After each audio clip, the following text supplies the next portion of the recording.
It's a romance between two hockey rookies that began with a handshake when they met outside a rink in Regina in December 2008.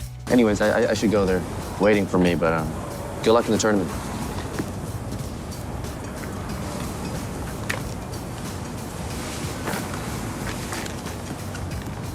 You will not be so nice when we beat you. That's not happening. See you in final.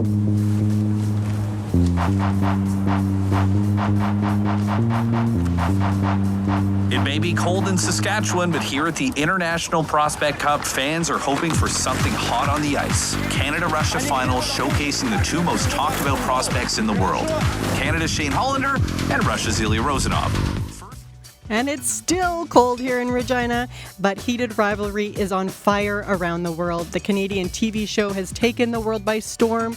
It premiered on the Canadian streaming service Crave back in November. It stars Canadian actor Hudson Williams as Shane Hollander, an Ottawa-born Japanese-Canadian hockey player and captain of the fictitious Montreal Metros, and American actor Connor Story as Ilya Rozanov, a Russian hockey player and captain of the fictitious Boston Raiders. So, what is it that's getting this show is grabbing so many people's attention? And in this is the world yearning for same-sex romance and Canadian content. I'm Nicole. Today on Blue Sky, we're talking about the success of Heated Rivalry and moments in Canadian culture that go global. And we want to hear from you. What's your favorite moment of Canadian culture that became part of the global pop culture? And why do you think this Canadian TV show is making such an impact right now? You can call 1-800-716-2221 or email bluesky@cbc.ca. We've got a party in the studio right now. Alex Soladuca is CBC Saskatchewan's social media editor. She's been clocking in some overtime following the online reaction to Heated Rivalry. It's her journalistic duty. It's not just personal interest, right, Alex? Right. So we're telling people. And because this Canadian show is making waves outside our borders, we're also going to talk about your favorite moments when Canadian culture made a global impact in pop culture. And to help us out with that, we're welcoming Taryn Cochran. He's producer of marketing, communications, and brand for CBC Saskatchewan and Manitoba, and also a major CanCon advocate. Taryn, hello. Hey, how's it going? Thanks for having me. It's good. This is a fun one. We've had some big topics this week, and it's nice to just sit back and get to talk about something that's bringing so many people joy right now. So take me back, Alex, to when this show premiered back in late November and what the trajectory has been in those last couple months. Well, if you'll indulge me, I'll actually take you back a little bit further because I was seeing signs really early on that this was going to be something really big. So one of the first things I saw was on TikTok. It was a woman made a video, and she was from Australia, and she was saying, "So who's with me? I think I'm moving to Canada because I absolutely need to see Heated Rivalry." And I was like, what's this? So I opened the comments, and there's tons of people from Australia and from even the US saying, yeah, same, I need to move to Canada. I can't believe it's only in Canada. So is this kind of like the flu shot where we know what to expect because of Australia? Yeah, it seems so. They must have been leading the trends. But I didn't know anything about Heated Rivalry, but obviously I always have to know what's trending. So what did you learn? So I clicked on the hashtag, and then it took me to the book, and I learned that this book was being adapted into a TV show and that it was being made by Crave in Canada and solely going to stream in Canada. So people in other countries were freaking out about it, and that hype was like already starting to rise. So I was like, this is going to be a big thing. This might be something that like everyone hears about. And then, it premiered in Toronto in November, and there was definitely some fanfare. Like CBC was on the red carpet and interviewed some fans who had read the book and were really excited about it. But, it was a little more subtle at the time because it was mostly from people who were fans of the book and wanted to see it adapted. And I was looking forward to the show myself, and I watched an episode. I think I got through the first 2 episodes before I went away on vacation for most of December. And, at the time, same thing, like hype was kind of building up a little bit. But by the time I returned, it was like this massive thing that was just building and building even more every day. And then I was, part of it. I was swept up in it. So, we're just watching all the episodes, and you go on TikTok and it just absolutely takes over your For You page, and everyone's talking about it. So, it's really big. It's something that I've really never seen before. And now it's like really big, like Olympic big.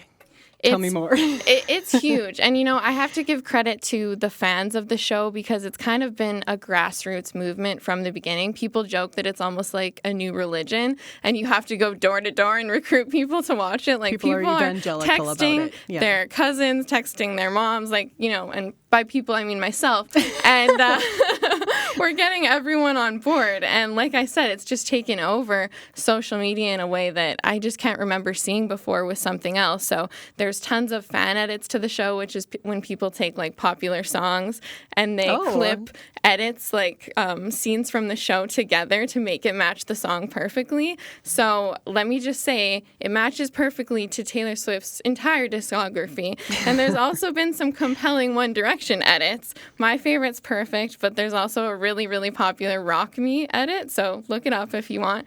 There's been tons of think pieces analyzing it in a million different ways, like for one, why women are so interested in the show. Other celebrities have been bringing it up, which is, it's big when they're on a red carpet and they're talking about someone else's project. That just doesn't happen regularly that often, right? We saw on New Year's Eve in the States on CNN, it got brought up multiple times during the hours-long broadcast, and they kept, asking people about it and talking about it themselves. Donatella Versace made a video about it. Then clips of their press interviews started coming out. Hudson Williams appeared on Fallon, and security guards there at Fallon apparently compared it to when Harry Styles was on the show.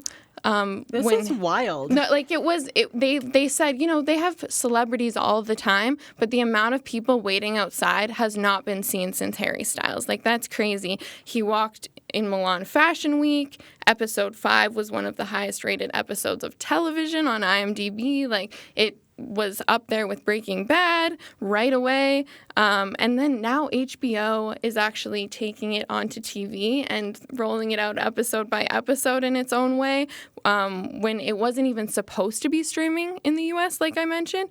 And then, it's the top-rated show on HBO Max ever since it was created in 2020. And then, interestingly, as you kind of alluded to, it's just been announced that Connor Story and Hudson Williams will be torchbearers at the Olympic Winter Games Milano Cortina in 2026. So that's coming up here. On February 6th. Yeah, and interestingly, that's being streamed on HBO Max. So you got to wonder if there's a connection there. And then also locally, even there's some people getting in on the hype too. Yeah. Organizations. I saw it on the Regina Public Library page. They said we have unlimited copies of the book for the ebook, which is not normal. Normally there's a limited number, so they know that there people are hungry to read this book. Absolutely. I'm curious about Canadian brands. How have they gotten in on the fun? So, there's been a lot of brands who have stepped up and honestly capitalized on the hype, whether it's organic or not. But one of them has been Tim Hortons. So we've seen that they've posted about the show on social media, but they've also been in the comment sections of all these videos I was talking about, making little jokes and little quips like that. Different Canadian cities have been fighting to claim the characters and the actors themselves. Regina hasn't done enough with that, hey? I feel That's like we true. haven't. I think we should launch a Regina is for Lovers campaign. Oh, I love that. You're always with the ideas. I have ideas. Yeah. So Ottawa is Shane's hometown in the show and the book. So Ottawa's like, yes, they've changed their bios on social media to represent that, but he plays in Montreal, so Montreal's getting in on that, saying that. The actor, Hudson Williams, he's from Kamloops, so they're claiming him. Everyone's claiming them. But he lived in Vancouver for a long time, so Vancouver wants to claim him. And then McGill even changed its bio to alma mater of Shane's dad, not a town, a really good school, because that's a quote from the show. And then, interestingly enough, I would say that there's one brand that's kind of gotten some criticism because it hasn't jumped on the bandwagon, weirdly enough, even though it's getting a ton of free press, and that's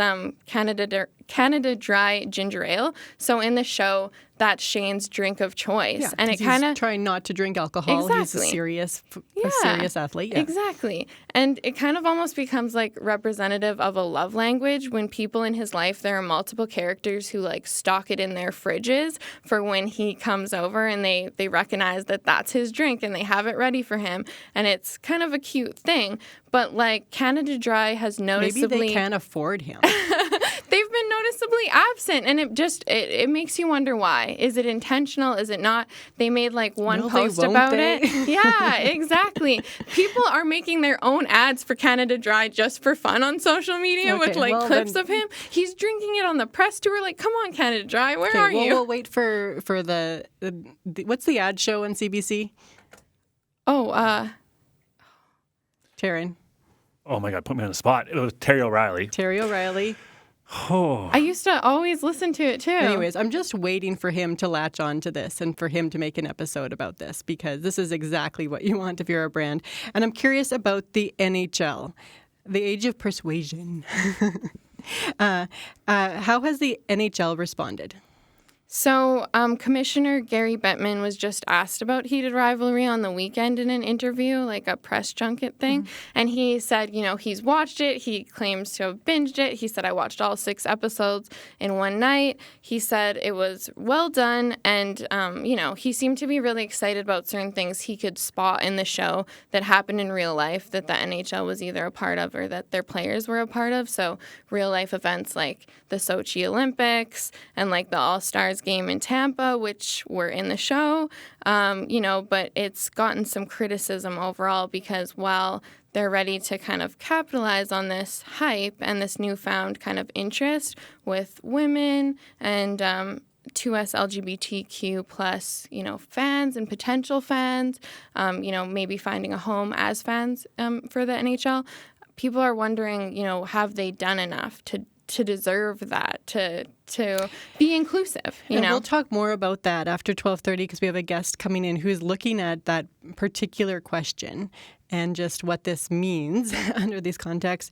Taryn and Alex, are there any other moments in Canadian culture that got you thinking about this level of global fame? Yeah, for me, honestly, it's been really lately North to North. Which came out on CBC Gem, and it's a show about an Inuk woman in trying to find her way in a northern community. With incredible fashion, let me add. Well, and we actually did an event with the Winnipeg Art Gallery in Manitoba where we had a fashion show with stars from the show, and it was gangbusters. It was a huge event. But North to North, it was the most streamed ever show on CBC Gem since CBC Gem became a streaming service. And so that was really incredible. As well, too, for me, a big thing is music placement in shows.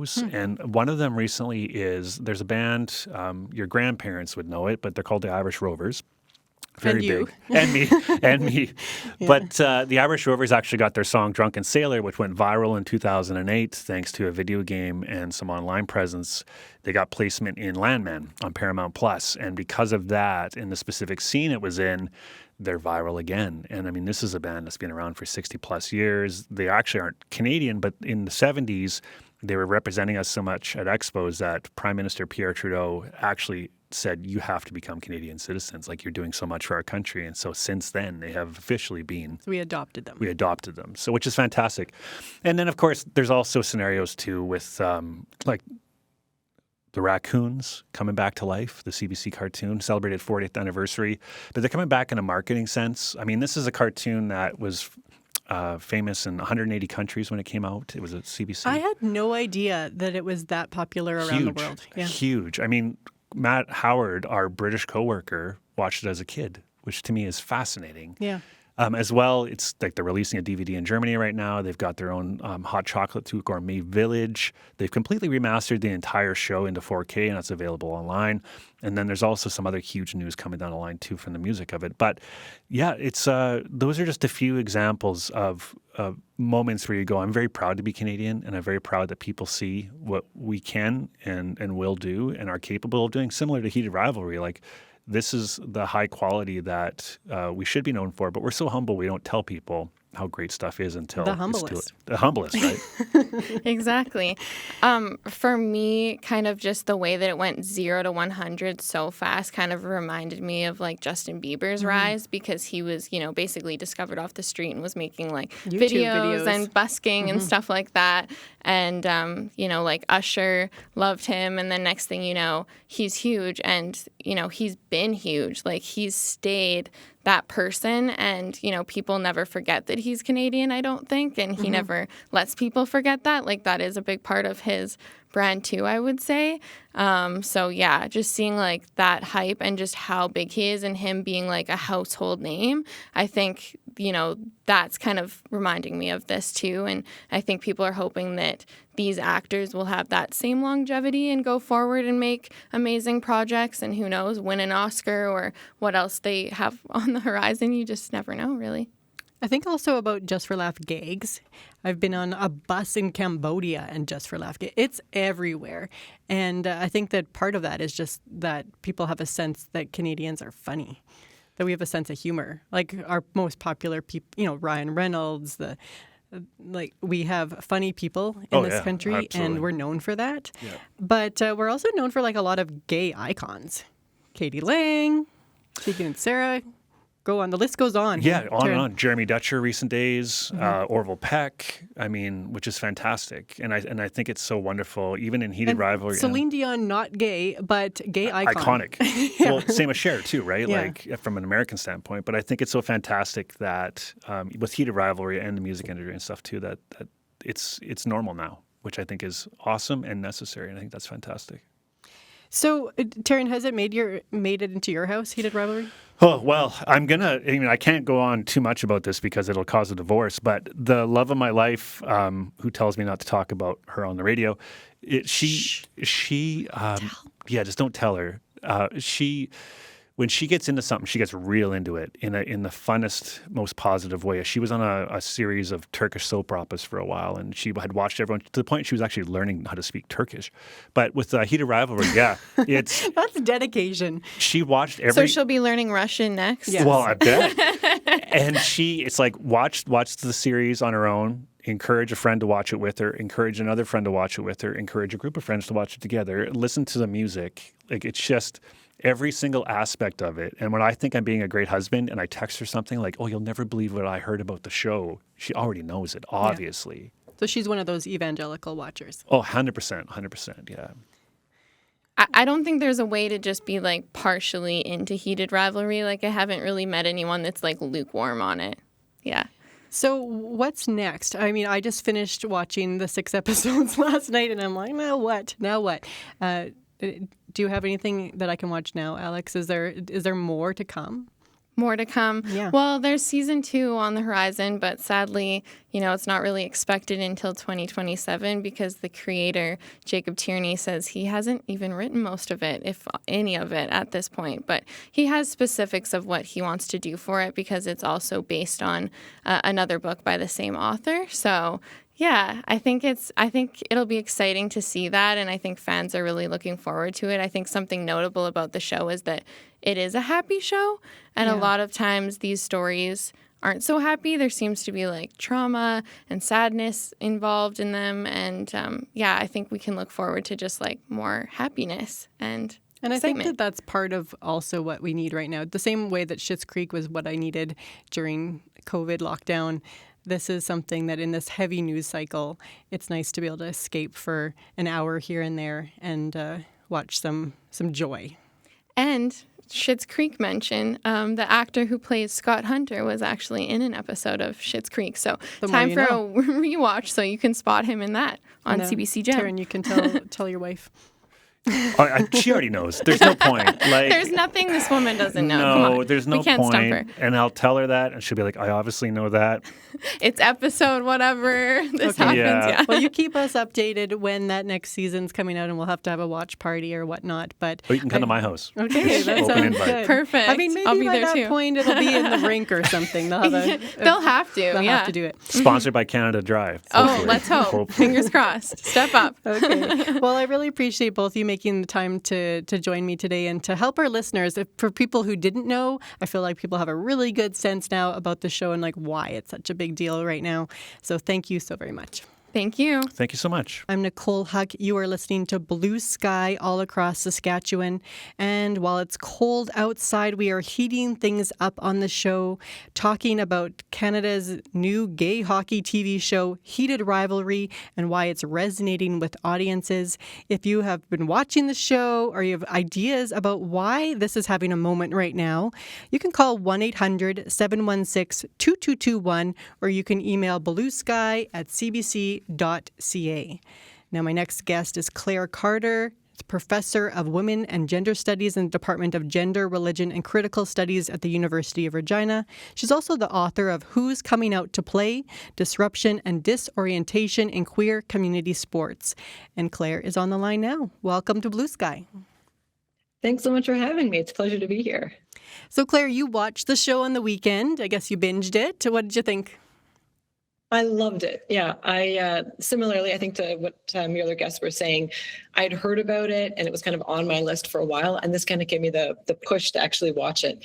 But I think it's a really beautiful show. It's so joyful, and I think it does some really, really great work in terms of opening up what we imagine, in terms of hockey culture, in terms of masculinities, in terms of what we all kind of hunger for and desire watching. And as you said, I think we can all use a bit of that in our life right now.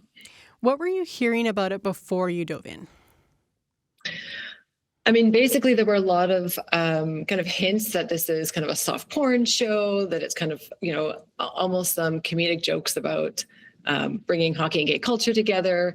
And again, what's interesting is that one of the social media posts, someone that I've been following that does a lot around queer women's sports, was sort of saying, I was really mad when I first heard about this show because I was like, there are so many real life like lesbian athlete couples that don't get nearly the same attention. So it was like, why is this show getting all this popularity? And then they had to pause and think, because men don't have that. Yeah. Men's sports don't actually have a lot of players that are out. And so I think it is drawing our attention to something that we don't see, that we're not familiar with, but that clearly resonates. Are there any other shows like this at all? Not in terms of the sports that I'm aware of, but I mean, another show that I wanted to add on and call out to was Sort of, which is, again, another CBC show, which is fantastic. I've sports never even related. heard of it, actually. Tell me about it. It's a wonderful show. So it kind of follows, I guess I would even say, like, I don't know if they come out as trans or non-binary, but character kind of through their life and kind of a time in their life when they come out to their family. And it's based in Toronto, and it's 2 seasons, but it's really fun and it's engaging and it's really thoughtfully produced. So it's an excellent show. Baroness von Sketch is another one that immediately comes to mind as another Canadian classic. But I think you have to go back to shows like The L Word and Queer as Folk to kind of think about something that is comparable in terms of not only the scale, but just the strength of the queer content. So I want to play a clip of an interview for you. Matt Kenny played competitive hockey as a teen, and after watching the hit TV romance, it took him back to that time in his life. He's speaking to the host of CBC's The Current, Matt Galloway. Have a listen. Like we saw in Heated Rivalry, I had a similar experience with another hockey player. And like, so many closeted athletes, I think part of what this show did as well was represent this joy that none of us, well, I can't say none, but most of us didn't end up seeing. I didn't expect that an episode of a TV show, some sexy hockey dudes to throw me back into a place I thought I'd survived. Part of why I'm here today talking to you is because we need more voices speaking up. We need more voices so that characters like that become real life. We're so kind of conditioned to see these gay stories as trauma, and mine personally ended in a very different way than what we saw in Heated Rivalry. Made some very drastic decisions, and one of them, unfortunately, in retrospect, was to hang up my skates. And so is that why those early moments of episode 1 is just it kind of broke you? Yeah, I think so, absolutely. I think it's that, and I think it's this relationship that I had with another player as well that existed only in secret and in shame and in shadow. And when you're seeing it on TV, the gay community, and that's the full gay community, not just men, aren't used to seeing those stories. We're not used to seeing them, A, out in the light, B, not end in tragedy, and C, watch the world radically embrace something that you kind of carried intense shame over for, many years. That was Matt Kenny speaking with the host of CBC's The Current, Matt Galloway. Claire, you were nodding along to that, especially that impact to see the world of radically embracing this show. What were you nodding along to? Well, I mean, I actually saw a post from someone near and dear to me, not a hockey player, but who basically said, they can completely relate to this experience of hiding their identity, and said that basically that experience is a slow death that no one should have to endure. And that we know exists, right? This is what I was just sharing, that we don't have examples of male athletes. We know just statistically that there are gay athletes in every sport and that they don't feel comfortable coming out and being their full selves. And of course, that's going to have huge, well-being, mental health impacts, but also it's a loss to our society, right? It diminishes us and diminishes us all. So I think that, this is a really important, it's doing really important work. And also at a time when I think that we are seeing a lot of challenges facing masculinity and how and what spaces men feel able to kind of open up and explore masculinity. Again, this is a really great space. It's exploring not only, being gay, but also bisexual. And again, bringing in some of the dynamics in terms of sports and belonging in different ways in terms of like racial and ethnic identities as well. Yeah, the show is really interesting because it leads to conversations, I guess. Even in my own home, I have a 12-year-old and a 14-year-old boy who are really into sports, and I just was asking them because we know statistically that on their teams there's going to be folks who are gay. It's just statistically that's the case, but there's nobody who's out. And I guess it's a little sad to me because I think about other kids that I do know that are out. Maybe they've chosen to be in different activities where they feel safer. But to me, it means that there's probably a lot of kids who still just don't feel safe in those environments because otherwise we would just know a lot more kids. Mm-hmm. So I guess where does the work need to happen now? The NHL let's talk about how the NHL has responded. What have you seen? I mean, I actually haven't heard any response to NHL. I have heard a response from Hockey Canada, which I think in many ways was sort of happy to kind of celebrate it, but again, made no reference to work that they need to do. And I think it is really important and timely, given what we know is happening here in Saskatchewan and Alberta, notably, what's happening in terms of a queering of sports or an attack on a queering of sports or inclusiveness in sports. And so I think it feels really significant. And this was so purposely done, right, in that episode 5, when you first see Scott Hunter's character kiss Kip, right? And the audience, the reception was silent. They were waiting. And I think a lot of us watching were on the edge of our seats thinking, we know how this will play out. Just like the caller to the Current sort of spoke to, that there is an expectation of rejection, backlash, negative and traumatic response. And so actually when you hear the audience overjoyed and cheering, right, the work that does and opens up. And I think it's really important. The kind of comment I grew up in Ottawa. And so the fact that Ottawa is now trying to claim itself as the birthplace of Shane Hollander, well, I also hope that there is work done to actually address municipal policies around inclusiveness in sports. I hope there's work being done, again, as I say, in Hockey Canada, because there is a lot of work to do at thinking about what conversations are they having, right? We, again, know there are gay players. So are they actually having those conversations? And one of the things that's referenced in the show, and I think was referenced by that caller again, is that homophobic banter and probably transphobic banter is part of hockey culture. And so what are they doing to actually name and address that? I want to come back to that, but I just want to, like, one thing we have seen is at one of the NHL games they showed the big, spoiler alert, big scene where a player wins the highest honor, and then calls his same-sex partner out onto the ice, and they kiss in front of everybody. So they showed that on the jumbotron, and then they had a kiss cam, showing a couple of men in the rink who are kissing. It's like something that wouldn't have happened probably last year. So there's little things like that you see happening. But I'm just curious about. I mean, you've worked so much about just sport. Are there things that you're seeing or that some places are doing just to make change rooms a safer place so that people could feel safe, coming out without worrying about the homophobia of other people, like more like protecting yourself from your teammates? Yeah, absolutely. I mean, one of the comments that I remember being really surprised by, this is again a little while ago, and part of the research that contributed to that book was, a woman played on a hockey team in Ontario and said that because she knew she was queer, she knew she was lesbian, she actually self-censored how she moved through change rooms and how she interacted with people and the comments that she made because she didn't want to make other people uncomfortable. So the level of self-censorship that's going on, and again, I think related to that idea of it having huge mental toll on people.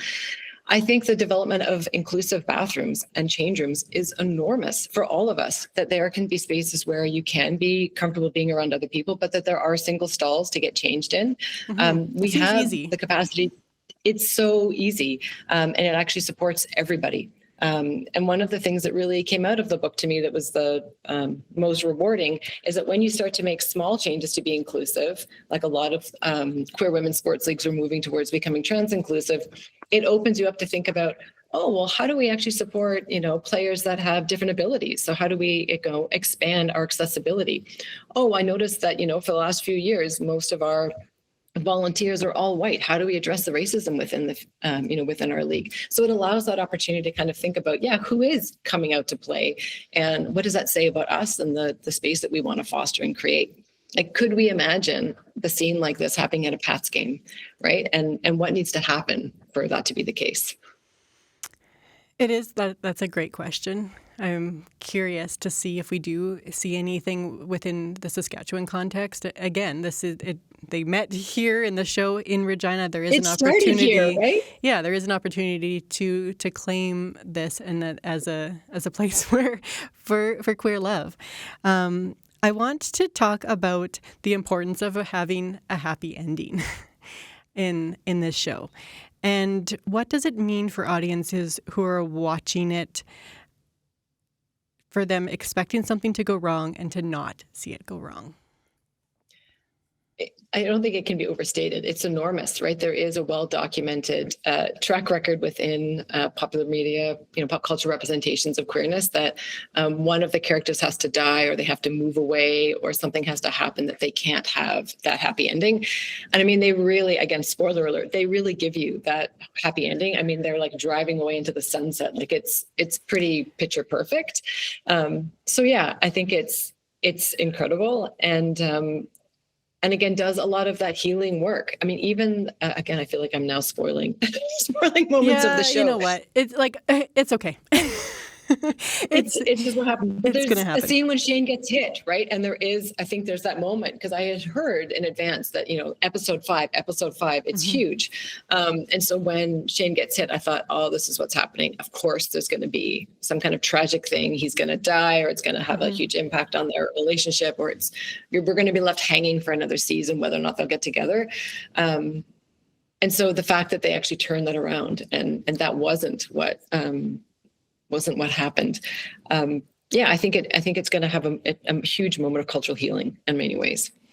And I think that what it also does is it gives people an opportunity to fall in love with characters. And some people might not think that they have anybody who is gay in their life, and they don't have an opportunity to actually be in love and to love gay people that they know of, because maybe they live in a place where it hasn't been a safe place. And this is like I think about Schitt's Creek and how so many people, like even from small towns, started watching Schitt's Creek, and then they fell in love with these characters, and then once they knew those characters, it was easy to be with them for their journey when they fell in love. So I don't know, did you watch Schitt's Creek? Were you a Schitt's Creek person? I've watched a few episodes. I haven't binge watched it, or I haven't gone through all of the seasons, but I think, this is something that my students talked about, growing up in small town Saskatchewan when the L word was going on. They just said, I'm sure there's lots of problems with it. These are just representations, right? They don't speak to all of us. And yet it gave me that sign that there is somebody out there, right? Or that there are a few people out there that I can at least reflect back onto myself, and that I feel like there's something I can grab onto. And that's really important, that sense of broader community when you don't have it in your local spaces. Yeah, that's enormous. So I can absolutely imagine. I think the phenomenon that has become is so many of us are falling in love with the show. But I think also the work that those two actors are doing is also extremely significant. And I really want to applaud them and give them kudos, because tell me more. What are you talking about? So the way that those two actors are, lots of the videos that they're doing together, the interviews doing together, there's so much affection between them. Whereas another thing that we often see with, typically they've been heterosexual characters playing queer characters, is they'll go immediately back and make references to their straight partners or their families and kind of try to make sure that everybody knows, don't worry about it. Yeah. I'm not actually queer, all right? Or I'm not actually trans. And so what we actually see with these characters is they are just embracing it. They're very affectionate. They make tons of sexual innuendo jokes with each other. They're very affectionate. And I think they've just fully embraced this. And the number of dance videos now to the catchphrase, I'm coming to the cottage, that's the new gay anthem in so many ways. I think it's been, it's almost like the Can dance scene right at the end of Barbie. It's very been really CanCon. It's very CanCon. My spoiler alert is there is loons, you guys. Now, absolutely. I just want to talk about this shift, though, because, we are talking so positively about this, but it's not very long ago. In late 2024, Hockey Canada released a report about penalties for on-ice discrimination. Sex, sexual orientation, and gender-based slurs were the most common type of witness discrimination penalties, resulting in suspensions in the 2023-24 season. Does that surprise you? Not at all. Not at all, unfortunately. I think, and again, sports remains one of the main cultural institutions that is organized by sex and gender binaries, and that heavily polices it. And masculinity within sports, again, it's in many ways the cultural arena where that is reproduced, but also regulated and policed. So it doesn't surprise me at all. It's why a show like this has such significance. But I also think it's really important that we can see a lot of buy-in by, again, auto tourism, and by even to some extent Hockey Canada, but it's whether or not they're actually going to put in the work to kind of follow through and make change, so that it is a place that is more joyful and safe for people. If Hockey Canada called you, or when Hockey Canada calls you and asks for some advice, Claire, what kind of tangible things would you recommend? The first thing is to have these conversations. Actually have conversations talking about these slurs, because again, we know that they're happening. You just provided some really great statistics on it. And we already know that there are a lot of gay players. So why aren't they out? And to actually start to speak to that. There's lots of work being done around masculinity, and I think actually bringing those people in. So Jackson Katz is well known, but there's lots of others, and starting to talk about why people don't feel able to be vulnerable. I think that's a huge part of why the show is also really appealing. We kind of have a thirst to see male tenderness and vulnerability, and how I think a lot of men, again, don't feel able to show those parts of themselves, and certainly not publicly, and have kind of divorced or detached them from their athletic selves. And have resigned themselves to it being something that will happen after they retire. Yes. Which is really sad. Yeah.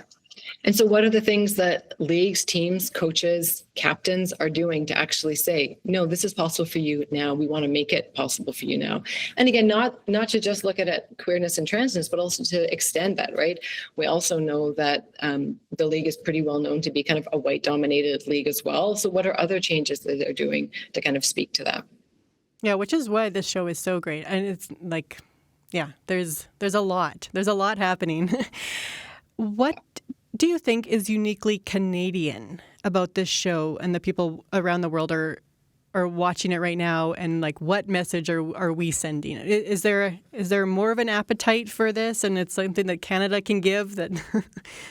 I mean, I think that the two things that come together, right, that are Canada has become well known for. I mean, hockey, obviously. I'm not a hockey player myself, but we know, right, that this is Canada's kind of known to be have hockey as its kind of penultimate sport. It's kind of well known around the world for being focused around hockey, but also that in many ways around the world we're known as being, in reputation, a safer place for LGBTQ plus people, for 2S LGBTQ plus people. How that plays out in practice is quite different, right? I think there's lots of work to be done, but nonetheless, in comparison to a lot of other places, we know that people look to Canada to immigrate here for those reasons. So I think bringing those two things together is what makes it uniquely clean, as well as a lot of the drop-ins that you referenced, right?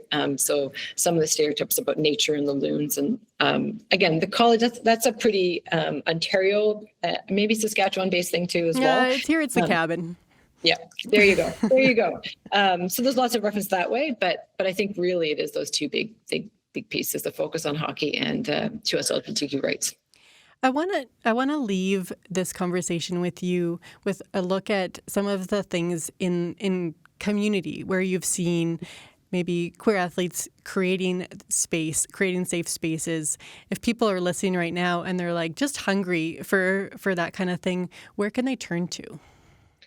So a lot of community leagues, queer community leagues, actually have information and policies on their websites. And one of the things that I kind of took it for granted, but people actually said how much it meant to them, is even seeing the list of folks who are welcome to come out and play, seeing non-binary listed, or seeing, two-spirit listed, or seeing trans women and trans men potentially, right? However the wording is, that then there's already that, very clear language, I'm welcome, right? And so there isn't any assumptions that need to be made.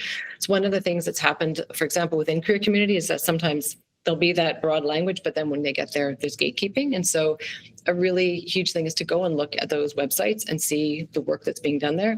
And also around the policies, that they have actually made very explicit policies. So language, for example, they've changed language. There was something with one of the leagues, they just adopted the term like man on when you're talking about, being a guard for somebody. And so changing the language that way. So a lot of that work has been done. It's just actually going and finding it. But a lot of queer community leagues do have it up on their websites under their policies or under their kind of broad welcoming language. Well, Claire, I know that you have to run off and go teach a class, but I really appreciate your expertise and your thoughtfulness today. Thank you. Well, this was such a pleasure. Thank you so much for having me. Take good care. Thanks. That is Claire Carter. She's a professor of women and gender studies in the Department of Gender, Religion, and Critical Studies at the University of Regina. She's also the author of Who's Coming Out to Play? Disruption and Disorientation in Queer Community Sports.